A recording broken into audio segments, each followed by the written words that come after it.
She was blind, freezing, and forgotten, left to die alone in the snow by the very town that buried her husband's truth. But when the richest Lakota chief stopped his caravan to kneel beside her, the frontier would never be the same. The snowstorm arrived without warning, fast, white and cruel, smothering Red Hollow in silence. It wasn't the kind of snow that asked to be noticed. It demanded it, wrapping around fences, burying footprints, and breaking the weak with its weight. By noon, the streets were empty, fires flickered behind curtains, but no one stepped out unless they had to. Except one. Eliza Kane sat in the open, at the edge of the old mining road, her figure nearly invisible against the frost, wrapped in rags that barely kept out the cold. Her hands trembled over a tin bowl that no longer caught the kindness of strangers. Her eyes pale and moving stared at nothing, for they had not seen light in nearly 3 years. They said it was a fever that took her sight. Some whispered it was grief. Her husband, Thomas Kane, had died protesting the Black Hollow Mining Company's takeover of native lands. One day he stood in the town square with a petition in hand. The next, he was buried under a landslide no one investigated. Eliza had no children. Her baby girl had died of lung fever the year before, her little body barely wrapped in a blanket when they lowered her into the ground. Since then, Eliza had drifted through Red Hollow like a ghost, picking for scraps, stumbling along familiar roads, always returning to the mining road where her husband had been taken. In that town, charity was seasonal. And winter, as always, had closed hearts along with the shutters. But beyond the snow, beyond Red Hollow and its hollow people, someone was riding. Chief Mado Thathaka, known as Standing Bear, was traveling from Deadwood to the Black Hills. He was no ordinary tribal leader. Mado was a man of great wealth, owning trade routes for businesses and land stretching farther than the eye could see. Though Lakota by blood and spirit, his power reached beyond his people, with allies in Washington and Chicago. Many saw him as a relic of an older world. Fewer understood he was building a new one, brick by brick, truth by truth. That morning, as his convoy passed through the narrow gulch near Red Hollow, the chief halted. Not because he saw Eliza, but because the land seemed to weep. The wind howled strange, and the snow whispered a name he didn't yet know. He turned off the trail, against his advisor's warnings, and entered the sleeping town. Eliza didn't hear the horses. She didn't feel the earth rumble. She only knew she was ready to die. Her fingers had gone numb. Her breathing slowed, and in the stillness, tears slid down her cheeks, not because of the cold, but because she knew that if death came, no one would mourn her. No bell would toll, no words would be carved. She would vanish into the white, like so many forgotten souls before her. But the gods, or fate, or perhaps the ancestors, had other plans. Chief Mado dismounted quietly. His boots made no sound in the snow as he approached her. The people behind the curtains watched, confused. They saw a great man in furs and feathers kneel before a broken woman.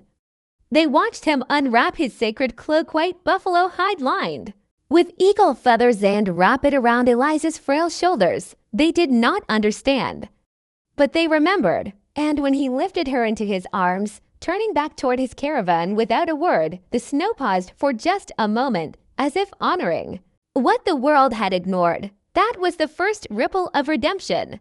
The day the richest Lakota chief heard the cries no one else did. Chief Mado Thathaka's lodge was a place the world seldom saw and rarely understood. Nestled deep within the pinewood hills of the Black Hills Basin, it stood not as a fortress, but as a sanctuary built of stone and cedar. It breathed with the heat of sacred fires and the wisdom of those long gone. Wind chimes of carved bone and eagle feathers hung by the entrance, each one catching the breeze like a whisper from the past. The journey from Red Hollow took nearly a day. The snow trailed the convoy as if reluctant to let go of its prey. Eliza remained unconscious for most of the ride, her fragile body tucked inside thick wool blankets, her face pale as moonlight. Mado rode silently beside her, a shadow of grief in his eyes. His people, hardened warriors and traders, said nothing. They had seen him rescue animals and strangers before, but never like this. Never with such stillness. By the time they arrived at the lodge, the snow had softened. Fires were already burning, and healers were waiting at the door. They carried Eliza inside, placing her gently near the hearth, letting the warmth of the room fight the ice inside her blood. Her breathing returned slowly. Her skin no longer felt like death, but her soul. That would take more than fire. For 2 days, Eliza hovered between life and something else. Sometimes her lips moved as if in prayer. Other times, she clenched her hands as though grasping invisible ghosts. But on the 3rd day, her eyes opened, blind, yes, but aware. She smelled pinewood smoke and herbs. She heard the rustling of robes, the hum of drums in the far room. And she knew instantly she was no longer in Red Hollow. When she finally spoke, it was only one word: why? No one answered right away, not out of disrespect, but because no words were enough. The elder healer, a woman named Suda, only placed her hands on Eliza's cheeks and whispered something in Lakota soft, like a lullaby to a mourning mother. Eliza didn't understand the language, but she felt it. She cried for the first time in months, not because she was afraid, but because someone finally treated her as something more than invisible. In the days that followed, she was fed warm, stewed and wrapped in handmade garments. Her thin shoes were replaced by beaded moccasins. Her bed, once the cold ground of Red Hollow's back alley, was now lined with fur and cedar shavings. And slowly, her story came out, not in floods, but in pieces, spoken into the darkness of the firelit room. She spoke of Thomas, her husband, and his fight against the Black Hollow Mining Company. How he discovered forged land documents, how he organized townsfolk to speak out, and how one day he didn't come home. The mine claimed he'd gone alone into a tunnel and collapse had killed him. But Eliza knew he never entered that mine unless forced. And he was never found. She spoke of the baby she buried with her own hands, the night she begged for bread. The final time someone looked her in the face without pity, she told it all. And each word fell like a stone in Mado's heart. But this was not a place of pity. It was a place of reckoning. On the 5th night, Chief Mado came to her chamber. He carried a carved wooden box. Inside were scrolls, maps, land claims, and contracts, written in the curling script of old lawyers and new thieves. His people had been tracking the movements of the Black Hollow Mining Company for years, ever since they encroached on native treaty lands. They knew the names behind the corporation the politicians paid, the judges silenced, the deeds falsified. Mado knelt and placed the box beside her. "This is yours now," he said, his voice low and resolute. "Not just because they wronged you, but because we cannot let this keep happening." Eliza didn't speak. Her hands moved over the scrolls with trembling grace. She could not see them, but she could feel the paper's weight. And in that moment, something shifted inside her. She had been a shadow, a broken widow waiting for mercy. Now she had purpose. Not just to survive, but to speak, to fight, to burn down what had once buried her. The snow outside melted slowly, but inside the lodge, the fire roared louder than ever. The morning sky over the Black Hills was painted with ash-gray clouds when Eliza Kane first stood again. Her legs, once frail from hunger and cold, trembled under her weight, but they held. A fur-lined shawl covered her shoulders, and a staff, carved with Lakota symbols, guided her steps through the stone corridors of Chief Mado's winter lodge. Each footfall echoed like a drumbeat in the quiet dawn. She was no longer a beggar, no longer a woman the world ignored. In her silence, she had become something else, something the powerful would come to fear. Chief Mado watched from a distance, saying nothing as Eliza began to walk daily along the perimeter of the lodge's main hall. She would pause at the fireplace, where the records lay, documents exposing the sins of the Black Hollow Mining Company, signed by men whose names held sway in courts and cities alike. Their empire had been built on deception, stolen land deeds, false ownership claims, environmental devastation buried under bribes. Most damning of all was the forged sale of land originally granted by federal treaty to Mato's ancestors' land that had conveniently changed hands through an illegal signature and a vanished notary. Eliza listened as the lodge elders explained the legal web, and though she could not see the documents, she touched them all, committing the folds, creases, and corners to memory, as if learning Braille through injustice. Soon, she was requesting meetings not to plead, but to plan. She asked Mato for names, for addresses, for shipment records. She began speaking to messengers in Washington by dictation.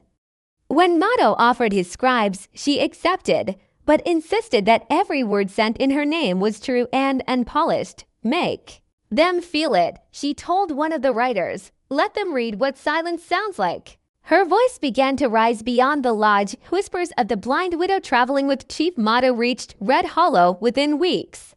Some dismissed it as nonsense. Others grew nervous, especially those who knew what really happened to Thomas Kane. Mayor Douglas, a longtime associate of the mining company, was the first to panic. He had once publicly declared Eliza's grief hysteria and quietly received a piece of land in exchange for silence. When rumors spread that she was alive and not only well, but backed by Mato himself, he called for an emergency meeting with company lawyers. They assured him she had no proof, and even if she did, no court would listen to a blind widow. But they were wrong. Mato's reach was vast, and Eliza had more than stories. Now she had allies. A lawyer from Boston, whose own ancestors were forced off native land, agreed to take her case pro bono.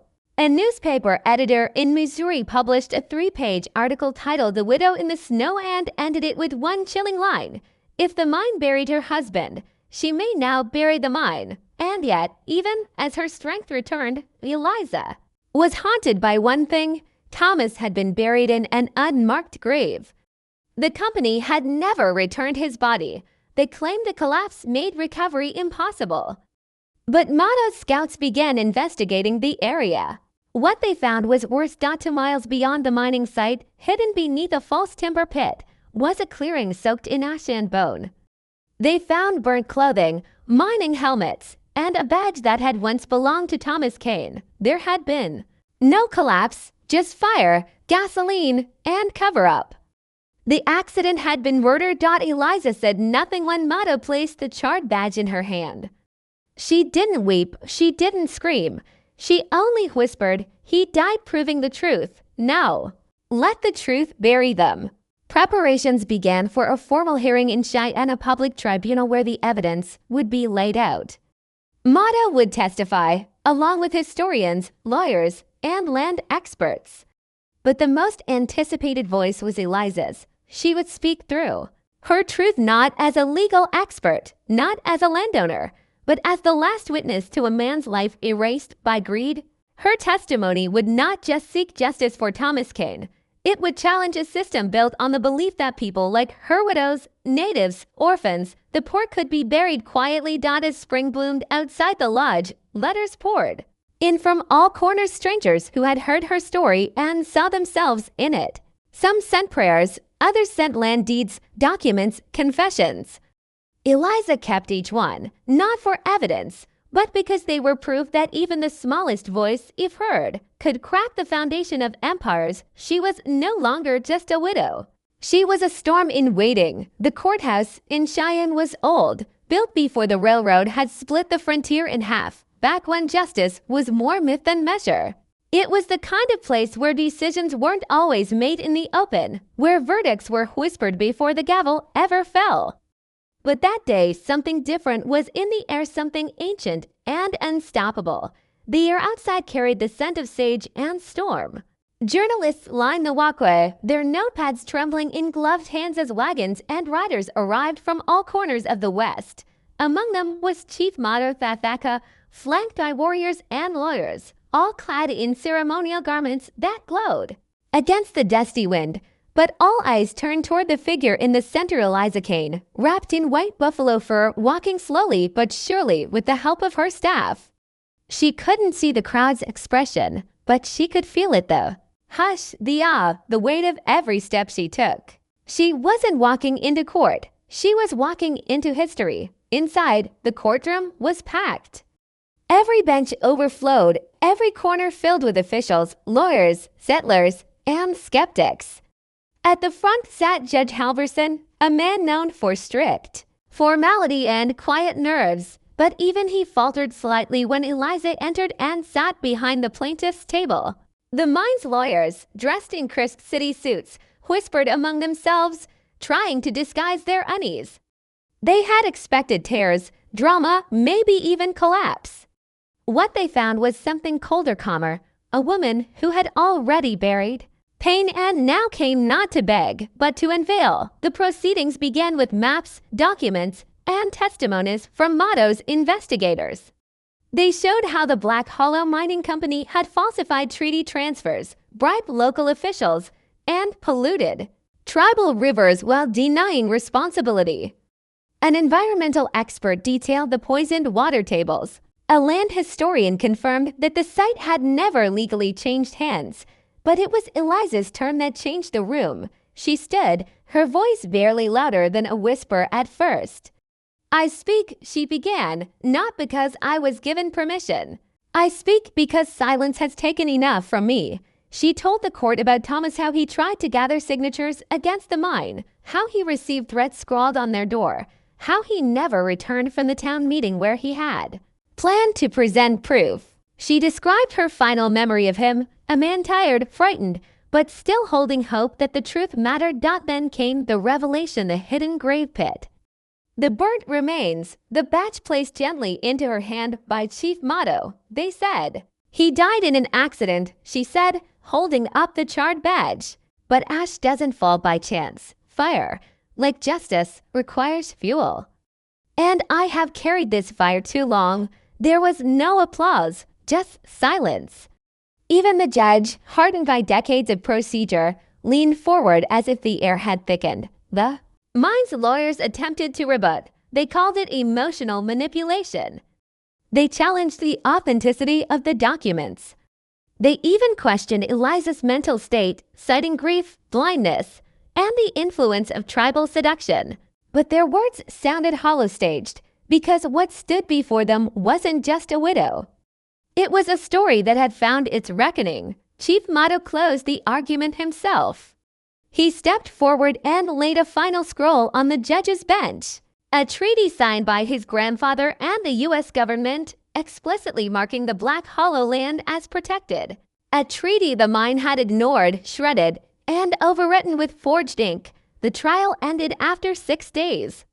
The judge took another two to deliberate, and then, in a courtroom packed with breathless witnesses, he delivered his decision. The Black Hollow Mining Company was found guilty of fraud, of conspiracy, of environmental destruction, and of criminal cover-up in the death of Thomas Kane. The company's assets were seized.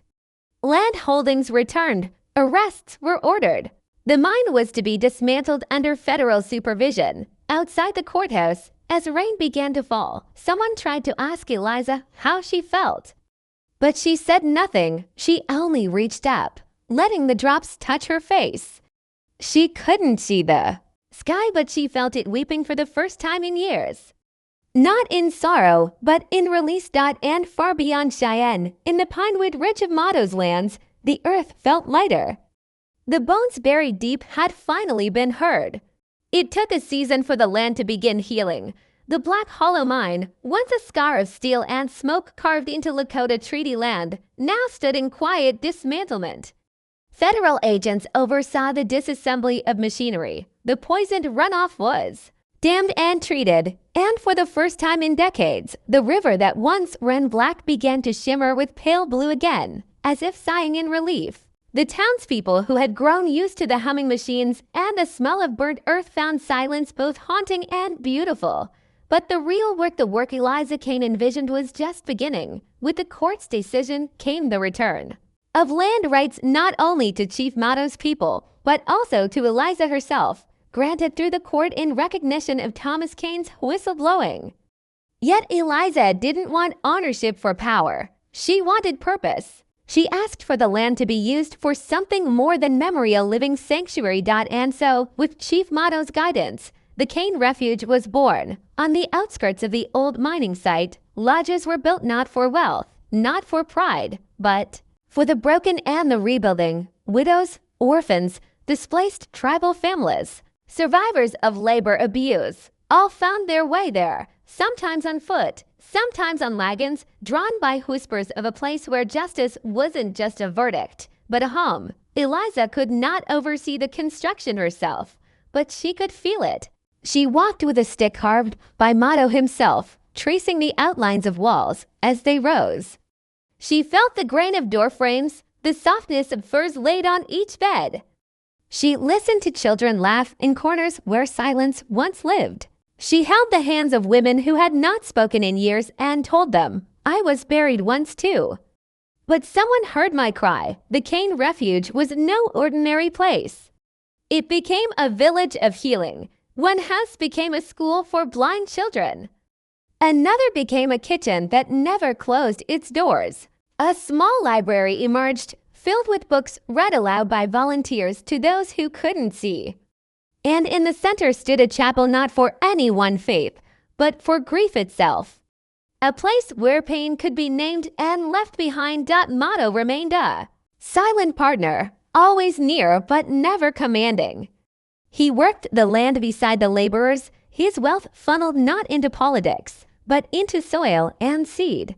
When a woman whose son died in the mines arrived with nothing but a wool shawl and a fractured soul, he gave her a home without asking her name. When a drunkard dropped his last bottle at the gates and begged to be allowed to work, Mato handed him a shovel. And still, people from across the frontier asked, why this woman? Why did the richest Lakota chief carry a blind widow through the snow? The answer was never written, but it was felt in every corner of Cane Refuge. Because injustice can break a body, but when the world listens to the broken and believes them something sacred happens, something no coin can buy and no gavel can summon. One night, as spring drifted toward summer, Eliza sat beneath the great pine on the ridge above the refuge. She could not see the valley below, but she felt it humming alive with breathing, hooking, singing. She held Thomas's badge in her hand and traced the edges with her thumb. Behind her, Mato stood in silence. "Do you think they'll remember?" "U.S.?" she asked, her voice barely carried by the wind. "They already do," he replied. She smiled then, her face lifted toward the stars she could not see. "Then that's enough." And below, in the lodge windows, dozens of flickering lights burned like stars come to earth. Each one a story, each one a life no longer forgotten. Years passed, as they always do, washing over the land like the changing tides of the plains. The Cane Refuge flourished not as a monument to tragedy, but as a living proof that broken things could be rebuilt stronger, braver, and more just. The wooden buildings aged with grace, the river ran clear, feeding gardens, and hopes in equal measure. And children who once came starving now played in meadows their parents had feared would never be safe. Eliza Cane aged quietly, without fanfare. Her hair turned silver, her back curved slightly with time, but her voice never lost its clarity. She taught by listening, healed by simply being present. Her blindness, once a source of pity, had become a symbol of vision, the kind of sight that required no eyes, only truth. Visitors arrived from every part of the country, soldiers returning from war, settlers cast out from their lands, native families looking to reclaim dignity, and among them, reporters and authors, all asking the same question: how did it begin? And always, the same story was told. A blind widow cried alone in the snow. And someone powerful stopped to listen. Chief Mato Thathaka remained a constant presence, though he too had aged. His hair, once coal-black, was now streaked with ash. But he never stepped back from the refuge. If anything, he grew more connected to it, as if each tree planted there, each wall built, was part of his soul. He rarely spoke in public, but when he did, it was always in service to others. And always with Eliza at his side. Then, one morning, In late October, with the leaves curled golden and the sky a deep sapphire, Eliza did not rise. She lay peacefully in her bed, her hands folded over her chest, the white buffalo cloak wrapped tightly around her frame. There was no struggle, no suffering, only silence, as though the land itself had held its breath to let her pass gently. The news swept the territory like wildfire in dry brush. Within days, hundreds arrived to mourn. Women rode on horseback from 3 towns over. Orphans who had grown into teachers and caretakers returned, carrying carved tokens and flowers.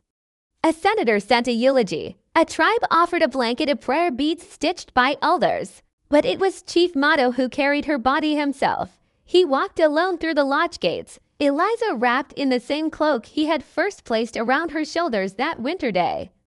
Behind him, the people followed not as a procession, but as a family. She was buried beneath the great pine on the ridge, where she used to sit with Thomas's badge in her hands. A single stone marked her grave. It read, Eliza Kane she saw with her soul and taught the world to listen beside the stone. An empty plot waited. Motto's instructions were already known. When his time came, he would be buried beside her, not for romance, not for legend, but because some journeys are meant to end side by side. And in the years that followed, every first snowfall brought with it a strange hush over Kane Refuge. Some claimed they heard her name whispered in the wind. Others swore they saw footprints in the snow where no one had walked. The children, especially, believed her spirit walked among them blind, yes, but always watching. The refuge expanded. New lodges were built. The river became a sacred place for annual renewal ceremonies, and schools across the western frontier taught her story not as folklore, but as history. Because when a woman cries in the snow and the world listens, something shifts forever. They say redemption is rare on the frontier, that justice often comes too late, or not at all. But here, in the shadow of the Black Hills, where a blind widow once cried and was heard, redemption didn't just come. It stayed.